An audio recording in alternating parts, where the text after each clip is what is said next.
Hey guys, so I broke my hand last week and that's why I haven't been so active on YouTube, and I'm super sorry about that, but I'm back with an R1.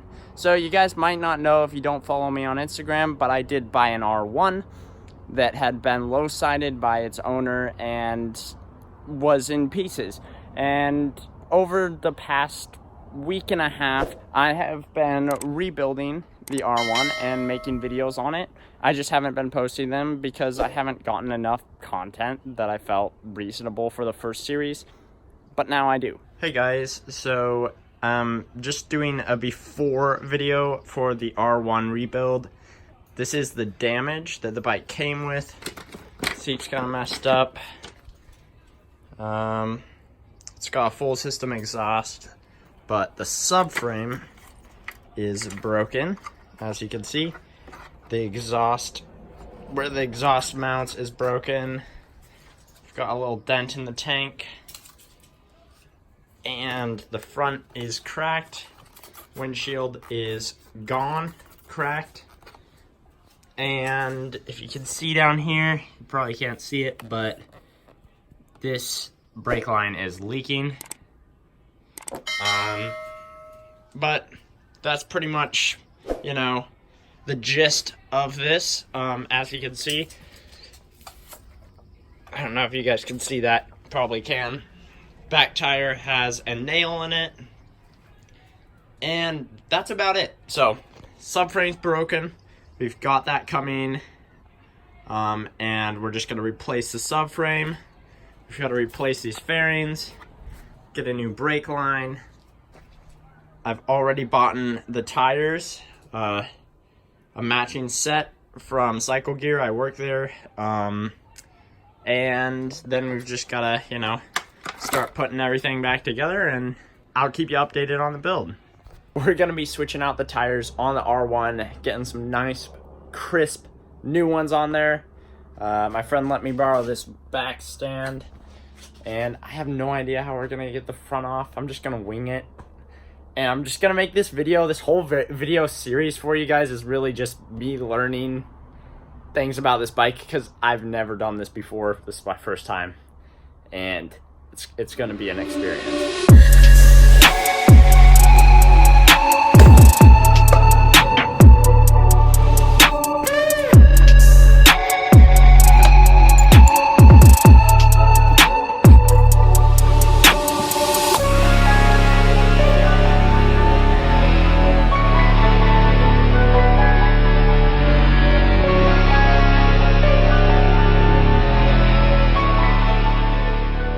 Alright guys, so now I'm gonna start removing all of the wrecked plastics. That's not including the gas tank, because that's metal, and I'm just gonna Bondo that shit. But, you know, front fairing, back fairing, and then I'll get a better picture of what I need to do the bike to get it street worthy again. These last two bolts right here are just a real pain in the ass, because if you come up here, you can't really use the Allen because this, and I mean, I don't really have the right tool. I'm rocking with some needle nose pliers, and this just, yeah, it's not working out really well for me. I have to go buy that part.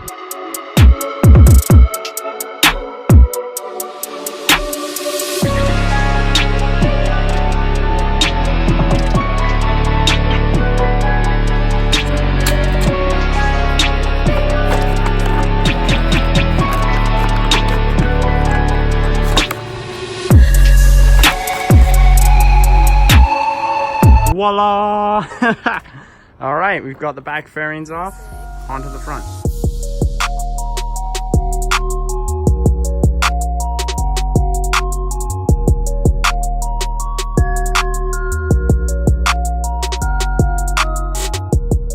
Alright guys, so we've got the front end off. This was just absolutely horrendously hard to get that piece off because of the crash. It actually kind of something was messed up here where the bolts were just not aligned with the, it was horrible. It took forever to get that Like, this should have been like a 15-minute job, and it took like 35 minutes, which is just ridiculous. But I've actually got the front piece for this bike, so I'm gonna try to install that now. This stuff's kind of hard to film with one hand, and you know, I need two hands to be working on the bike, so I'm gonna kind of update you in stages. But that's where I'm at so far. Got some brand new tires on the rims for this bike. Things are coming together very nicely. Dang, bro. I feel like I've gone off the deep end with this bike. The front came off. It's just looking gnarly. This thing looks like... Damn. If I saw this, I'd be like, hell no, I don't know how to put that back together. I just hope I've got all the bolts to get this all put back into place.